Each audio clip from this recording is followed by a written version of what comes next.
All right. This is a one-speaker meeting. Please join me in welcoming our speaker tonight, Alana.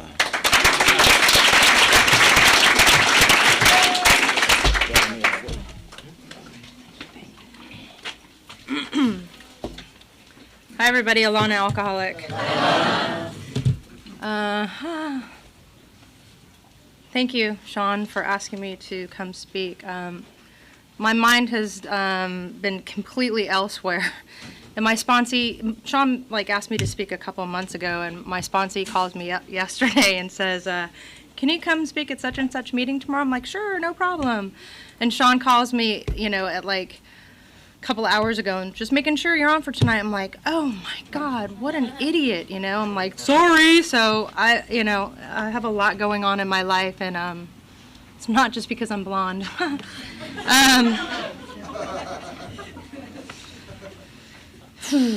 I came into Alcoholics Anonymous in 1988, July 23rd. I had a purple mohawk. I carried a gun. I was 220 pounds. I was pending 4+ years in prison. My stepdad shot my mom twice in the head, and then he shot himself. I had no hope for living. I hated life more than anything. I drank in Yucca Valley. There you go. You don't even have to ask, My dad lives in Yucca Valley. I never had a relationship with my dad. I tried and I drank. First time I went into a blackout, first time I drank, I went into a blackout. Very first time alcohol touched my lips, I was in a blackout. I am bodily and mentally different from my fellows. I have an allergy to alcohol. When I put alcohol in my body, I become an absolutely different human being, and it is not fun. The last time I ever took alcohol into my body, on July 22nd, 1988, I was in a blackout. Alcoholism is a progressive disease. That means sometimes it works quickly and sometimes slowly. Basically what it means is you keep putting alcohol into your body, you're always going to be a pickle. You're never going to be a cucumber. It's just like alcohol, pickle. Wow, you guys are just like... First time I got a DUI, it was very funny, and I only share this to share the progression of alcoholism.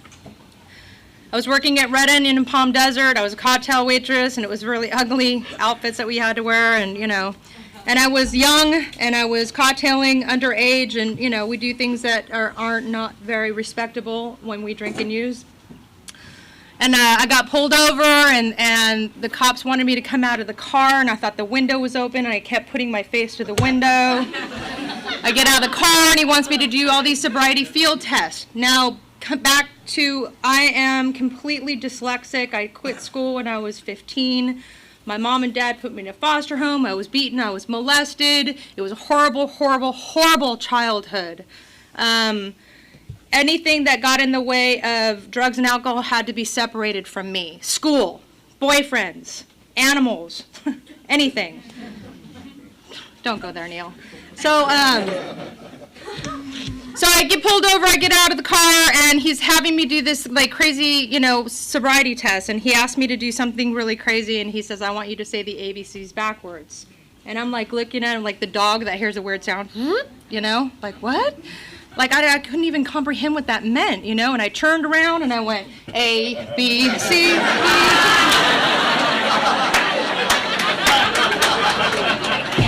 He did not think that was funny at all. He was pissed off.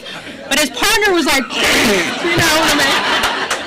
check this one out. We got a what one, And I'm like, identification. I identified with the guy that's laughing at me. He thinks I'm funny, I'm okay.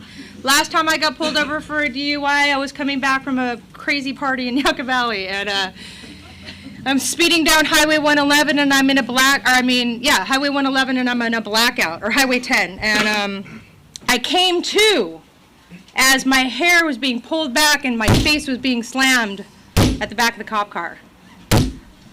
And it's not like, I came to and went out, and came to, went out, and then I came to again, and a billy club was just being swung, and I was just being beaten in my face. And it's not like I can go, whoa, whoa, whoa, whoa, can you guys just hold on for a minute? Because I just got here. You know what I mean? Like, freeze frame, pause. You know what I mean? Like, what the are you doing right now? And apparently, you know, reading the reports later on when I was sober and a, semi-dignified woman that could read back then, I bit the woman police officer because I didn't like her. Who knows? I'm an alcoholic, and she was very angry and she beat me. So the progression is like ha, ha, ha, ABCs backwards to blackout. Do you understand? Does anybody identify with that? Because it's a very, very serious disease. It doesn't matter if you smoke crack or do heroin or pop pills or drink alcohol. A drug is a drug is a drug is a drug is a drug. And Bill and Bob popped pills, I mean, it's a very ugly disease. And my last drink, when that happened, I was incarcerated, and I was pending 4 years in prison. And 2 months before that, I got that phone call that my stepdad, who when he married my mom, was 18, and I was 17, and she was 30 something, and I was dating a 30-year-old. It was very reality TV series thing. They didn't have that back then. And I didn't have a relationship with my real father, and I had no friends at all. None. I had no friends. And I remember this guy, Gary, coming into my bar, and I used to, sell him blow and give him his little happy hour cocktail, and he used to come in every week, and then Gary disappeared, and of course everybody thought I, hid Gary out or something, whatever, and Gary came back 6 months later, and he walked into my bar, and, I like the really dark bars. Sawdust and smell of booze. Well, this was a little upper class. I had carpet and, And he came walking in my bar and he was got that little chuck and jive going and a glow. And he was smiling. And I was like, dude, you look like you need a drink. He's like, no, I don't drink anymore. And I was like, here's a dog thing again. Huh? And I said, well, here's some blow. And he goes, no, I don't do drugs. And I was like, in my head, I was like, what the hell's wrong with this guy? I'm like, okay, well, I was like, I didn't know what to do. And I go, what's wrong? And he goes, I'm clean and sober in a program called Cocaine Anonymous. And I was like, wow, I'm really sorry. So sorry, And he's like, I just wanted you to know that I have 6 months of sobriety. And I'd never even heard these words, clean, sober, sobriety. I was like, okay, this guy's really, gone off the deep end. He's taking some drugs that I want, And he goes, my life is amazing, and I just wanted to let you know. And that was a perfect 12-step call for a girl like me. Perfect. He didn't tell me I had a problem. He didn't point the finger. He didn't drag me across the bar and shove a program directory down my throat. He just said, my life is amazing, and walked out of the bar. And that night, 10 years later, having never talked to this guy again, I called 411. I had no friends. And when I say that, I mean that from the depths of my soul. And Gary, at 3 o'clock in the morning, answered the phone. And I said, Gary, I'm dying. My mom and dad killed each other. I'm pending years in prison. I'm 22 years old, and I can't live like this anymore. My life sucks. And he said, Alana, if you don't drink tonight, I'm incarcerated, Gary, it's not going to be a problem. And you go to a program called Alcoholics Anonymous, I promise your life will get better. And I was like, well, isn't there that chic 10-day follow-up thing? You know what I mean? The easier, softer way, man. If somebody told you had cancer and you had to go chemotherapy and your life would get better, you wouldn't just go, well, can't I just ride around the block a couple of times and do push-ups? You know what I mean? Only alcoholics, And on July 23rd, 1988, I walked up to the North Shores Alana Club in San Diego, where I just got out of the Sybil Brand, or Las Colinas, I can't remember, I've been to both. And I've been sober since that day. And I'm a true, absolute victory and miracle of Alcoholics Anonymous. I had a purple mohawk, 210 pounds. My family was gone. I was heartbroken. I made a conscious decision to never love a human being as long as I live. And I meant that from every fiber of my being. I threw chairs at women. I caused fights. I'd punch people in the face if they got close to me. It wasn't a vision for you. I was like a caged animal that was so shut down and so scared of life. Don't even come near me. And it wasn't because I was a badass. It was because I was so hurt And I was so tortured my whole life that if you came close, I was afraid. Right now, here I stand today, 19 years sober, I feel those feelings tonight. I feel if somebody connects to me tonight, I feel like I'm going to absolutely lose it. I have really serious problems going in my life. Stuff that was just like quality problems, they say. It's beyond quality problems. It's absolutely adoring, gift-given life problems. I remember going to a fancy dinner with my sponsor, Gino, and I met a guy, his name's Gino. He was sober forever, in my opinion. He had like 10 years, and he had long, dark hair and the sunlight of the spirit, and he was a Mexican. He was a badass, but he had that calm demeanor, and he was badass, but you could tell behind it there was something really just zen about him. And I said, "You're going to sponsor me." And he said, "Oh, mija." And I thought he was cussing me out. I didn't know what mija meant. I was like, "What the hell? What the hell did you just call me?" He's like, "My love." I'm like, "Oh, okay." Mija, men work with men and women work with women. Now, I'm a hustler, and I grabbed that book, dyslexic, never reading it in my life, and I put it up in his face, and I said, "Where does it say that in this AA big thing book?" And he was like, "Mija, it doesn't." And I said, "Then you're going to sponsor me, or you're going to have serious problems, because I'm going to get loaded, and it's going to be on your ass." Manipulative. That's called self-seeking. I learned that later in my 4-step. You know, and that man saved my ass. Alcoholism has no gender. Thank you, Patrick. Has no gender. It doesn't care if you're man, woman, child, 16, 26, 56, 6 foot tall, 20 pounds, black, white, Mexican, purple, black. It doesn't fucking matter. It will kill your ass. And the worst part of it is, if you don't work the steps and you stick around here, it's the worst ever. It's the worst. I'd rather be dead than walk around a dry drunk. And I say that out of watching people go in and out of this program. Friends that I hung out with that just stopped going meetings. I'm fine. Stop working the steps. I'm okay. Stop having a sponsor. I can handle it. Stop coming around, and then they come around and they're like, "What are you fucking looking at?" I'm like, "Whoa. You know, nothing, man, just cruising along on my bicycle, you know, staying away from you." And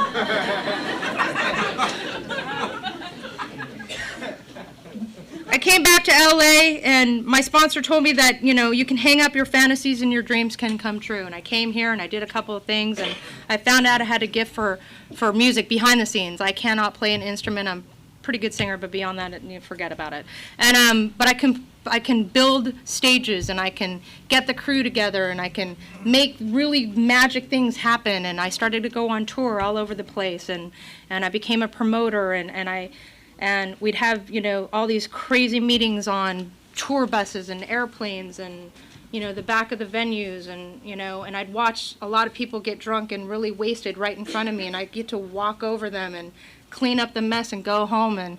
And at that time, I used to get on my knees and pray. I don't get on my knees anymore and pray, and that's just my own thing, because I don't say the Lord's Prayer and I don't get on my knees and pray. And it's nothing weird, and it's nothing like, you know, rebellious. It's like I talk to God all day long, every day, every moment of every second. I don't need to get on my knees to do it, you know. We'll leave it at that. And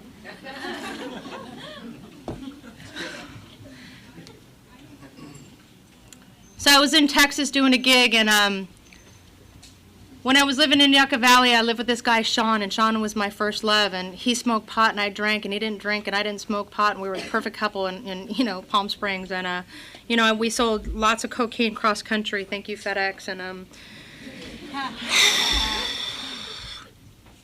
I lived with him for 7 years, and we didn't talk for 15 after, you know, I got sober, and you know, I was on my 9th step. I'm still on my 9th step. I believe I'll always be on my 9th step, because once you stop, you start creating more wreckage. You know what I mean?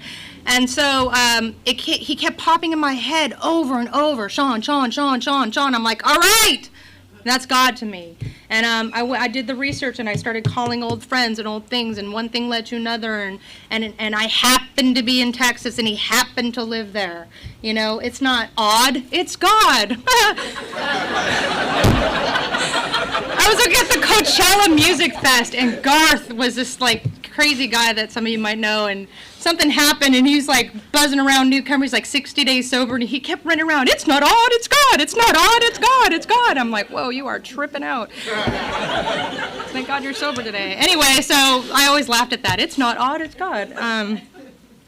So Sean and I met up. He was a single dad. He had a beautiful little daughter. Oh, God. And so I came home, and I was pregnant. And there's... And I just try to say that with such dignity, but every time I just try, I like laugh, you know. I don't normally make amends that way. I don't. I haven't since, you know. It makes me sound bad, but it's the truth.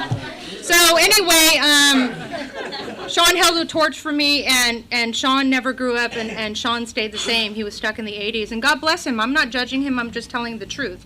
And I just said, no, I can't do this, but let's be friends, man. Let's be friends and raise a kid. I've known you since I was 14 years old.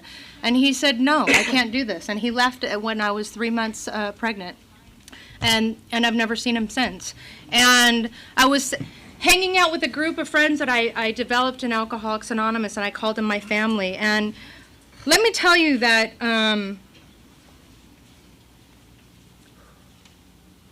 water seeks its own level in each moment that you're in. And in each moment that you're in, you have the ability to learn something really special. And I'm a published poet now. My friend at the time that I befriended in family and all that, she said, you know, you have a gift, Alana. You should send this poem in. I was like, nah. And she dared me to send it into a contest, and I did, and I won the contest. And you're talking to a dyslexic 5th grade reading level girl who was terribly embarrassed, who would stutter reading chapter 5, and I couldn't get through it. And I won a poetry contest. And I wrote a poem once called A Moment, a Season, and a Lifetime. And the moral of it was, sometimes people come in your life for a moment, sometimes it's a season, and sometimes it's a lifetime. And those people that I befriended came into my life for a very long season, over a decade. And my girlfriend at the time, she became my best friend, opened my heart. And I got to share with her things that I never shared with anybody. And I got to laugh and go to clubs and swingers and late night and conventions and a Hawaiian convention, Seattle convention, and laughing and really cool jet-setting crazy stuff. And you know, we used to go snowboarding everywhere. I would just call Rob and, Rob, where are you? I'm in Colorado. Okay, well, I'm in Utah. He's like, cool, I'll meet you there. And we'd go snowboarding for days. And I'm going to pause there for a second. Rob taught me something very important, he didn't teach me something important. I got to experience something really cool with Rob. We were standing up, we were at this place in Park City, in Jupiter Bowl. And I'm a pretty avid, a pretty good snowboarder. I kind of retract that because he's like the, you know, whatever, he's the most amazing snowboarder. And he goes, come on, take off your board, we're going up that hill. And I'm like, you're kidding, right? And he goes, no, just be in the moment. One step at a time, just go.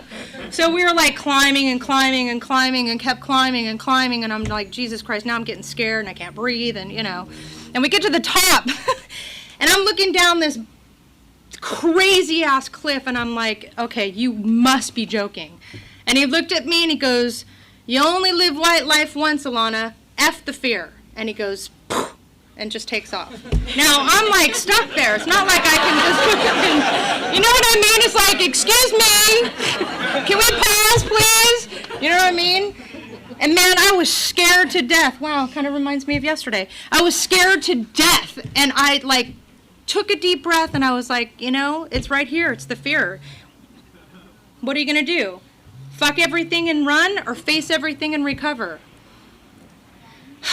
And I slid off, and I went down that hill, and I didn't fall, and I made it to the bottom. And I don't think I'll ever do it again, but you know what?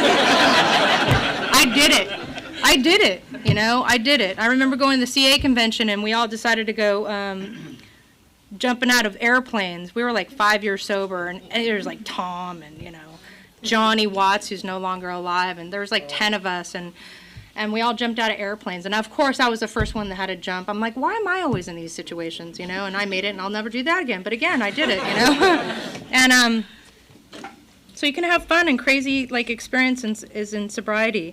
Well, what happened in that little relationships of those people was, because I was so tortured and because I had such an awful childhood, I gravitated towards the people that I needed to learn the experiences that I was in when I was a child.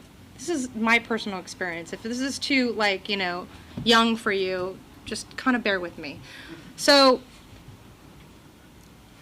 my son was born on February 19th, 2001. And I stood at a turning point, and it was jump on this tour for a year, 35 years old, or have a kid. And I was a single mom, have a child by myself. Have a child by myself, never having a family in my life. Have a child by myself who I was never told that I was beautiful and an angel, and I can do anything in life that I could ever dream of. I've been the opposite. You amount to nothing. You're horribly evil. You're only here at this foster home because your parents hate you. Locked in closets for days, not fed. So with that experience, do I have a child? What if? What if I'm the mommy dearest? And at that time, I was 13 years sober, and I worked the 12 steps of Alcoholics Anonymous, and each step has a principle in it. And then I worked the 12 traditions. Our common welfare comes first, meaning me and my kid. Personal recovery depends on AA unity. My personal recovery depends on, Neil, I'm dying right now and I need your help. Okay, sweetheart, I'll be right over. And if you do the traditions and you put it in your life in a relationship, amazing things happen. You'll really get to see what happens out of that. And then there's this thing called the 12 concepts, which a lot of people don't even know about. And, I tapped into that a little bit, and then I had a kid. So, my son was born with an immune deficiency, and it didn't happen until he was 6 months old, and he got pneumonia. And I'll cut through a lot of hell. 5 years I've been going through this. Now, when somebody says to me, hey, Alana, I'll meet you at dinner at 6 o'clock, that means 6 o'clock. That doesn't mean 8 o'clock. In Alcoholics Anonymous, I learned boundaries. See, when I was using and drinking, 6 o'clock was like 7:30, 8 o'clock, and, oh, well, he was, he had the drug, so I'll wait another half an hour, or, you know what, I'll get that extra fix, or, God, if I wait around just a little bit more, maybe I'll get that feeling that I got last night. You know what I mean?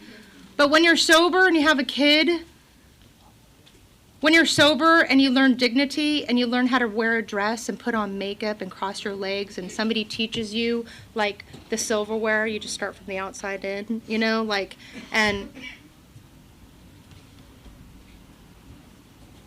so 6 o'clock came around at this restaurant, and my friend didn't show up, and I was with my kid, and I said, I'm done, because the 6 o'clock thing was happening for 10 years in a row. And I finally had enough guts. I had enough sobriety. I had enough courage. I had something more important. It was my kid. And I went, you can't treat me like this anymore. And I'm done. And I haven't talked to any of those people since. And they were dry drunks, and I didn't know it. I just knew that I just kept going back to the same situation. I kept getting hit metaphorically, just always. And all of them got drunk, and I'm still sober. And then my kid kept getting sick over and over and over and over and over, and I was forced to not work full time. And then I went into a different part of the music business, and I was doing successful in there, and I kept getting sick and sick and sick. And then I left that job for a different part. The doctor said to me, you know what, Alana, I don't care what it is. I'm not asking you anymore. I'm telling you, you cannot work full-time anymore. It is killing your son to be in school with these other kids that have germs. It's killing him. What the hell do you do with that? You get a bigger God. You get a bigger hope, and you get a bigger dream. And so I sat at home and I cried my eyes out and I said, okay, God, you gotta be joking, right?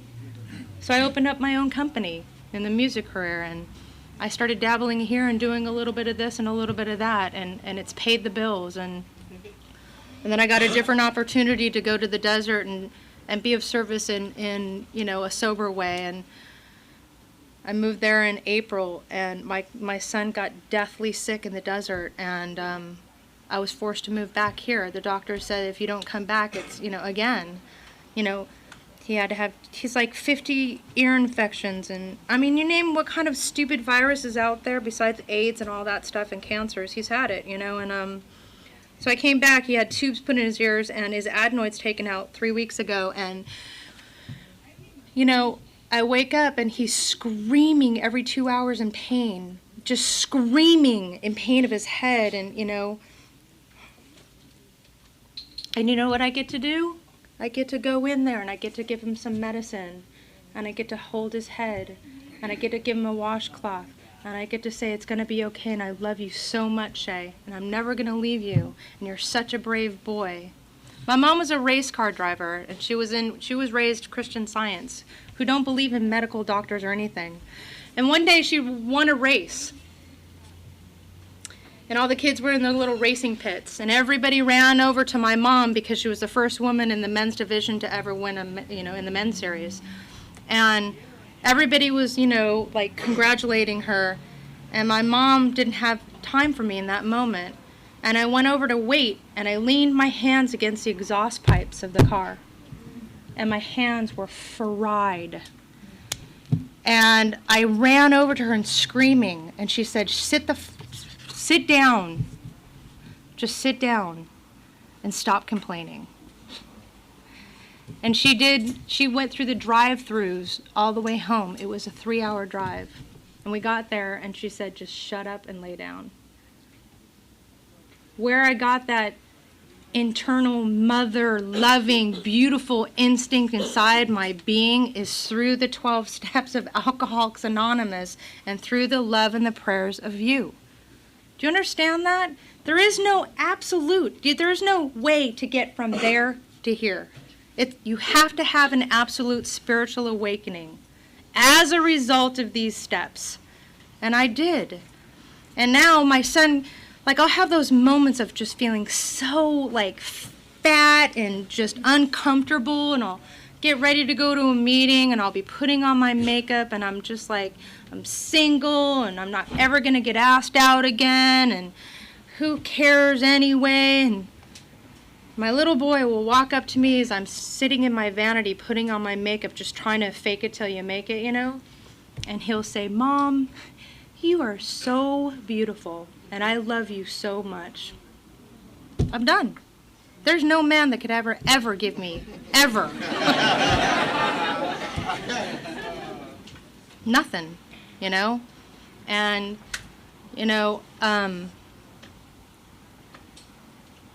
if you feel like you want to drink and use tonight, I can help you 2 minutes before you take a drink or a drug. I can help you up until that moment. But let me tell you, the minute that you put drugs and alcohol in your body, I need to walk away from you, because I will not fight with the disease. It's like, can you plug your ears for a second? It's like fucking a gorilla. It ain't over until the gorilla says it's over. Thank you. And alcoholism. Well, it is cunning, baffling, and powerful, and without help, it is too much for us. Period. I have buried my first husband, dead, OD'd, Andy decided after 10 years of sobriety that life just was, I don't know what happened in his little world. I want to speculate, but he decided to shoot dope in his toes. And he left a wife and a child and decided to rob banks, armed robbery. because that's what he did back then. And he picked up 2 days later, picked up just like where he left off, and he's spending 25 to life. He's done. And he's in so much pain, he's mostly in the hole because he can't live with himself. Melissa, 10 plus, maybe 8 years of sobriety, decided that smuggling ecstasy across country might pay her bills. I don't know. She got busted with a couple of other people, and she spent a lifetime in the French penitentiary, and she read the papers wrong, and she was going to get out in about 10 years, and she hung herself because she couldn't live with that kind of a sentence. My friend Kevin, 14 years of sobriety, went out. First time he put alcohol to his lips, he went into a blackout. He got in an argument with his best friend and stabbed him to death. He's spending the rest of his life in prison. He couldn't handle it. He hung himself. This isn't TV series. This isn't a joke. This isn't something I pulled on my ass. This isn't something to impress you. This is something that I hope that scares you to death. Because let me tell you, I have buried hundreds of friends. How many times have we paddled out to the breakwater and surfed, and with this big circle of flowers and prayers and poems of all of our friends that just can't stay sober. And it might sound ruthless and hateful or whatever, but I will walk over the next body to make my meeting the next day and the next moment, My son was just in the emergency room on Saturday, and he had to have a spinal tap, and he's 6.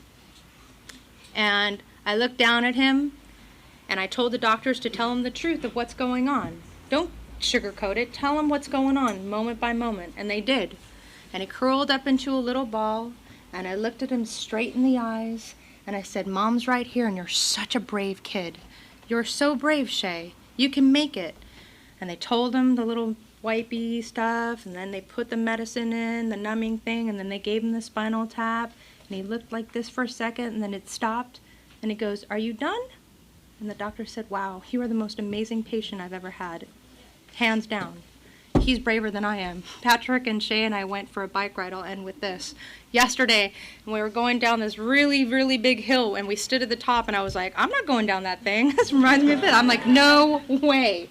And Shay's like, okay, let's think about it. I'm like, hoping Patrick will go, no, we're not going to do it. He's a guy. I'm like, he goes, okay, let's go. And Patrick led, and I'm like one of those girls, like I'm Tom girl. I box. I've been boxing for 9 years. And why am I boxing? Not to be a badass, because I got attacked in Venice, and I wanted to defend myself. So, Anyway, he went down the hill, and Shay goes flying down the hill. I'm like, God, now I have to go. And I'm like, all right.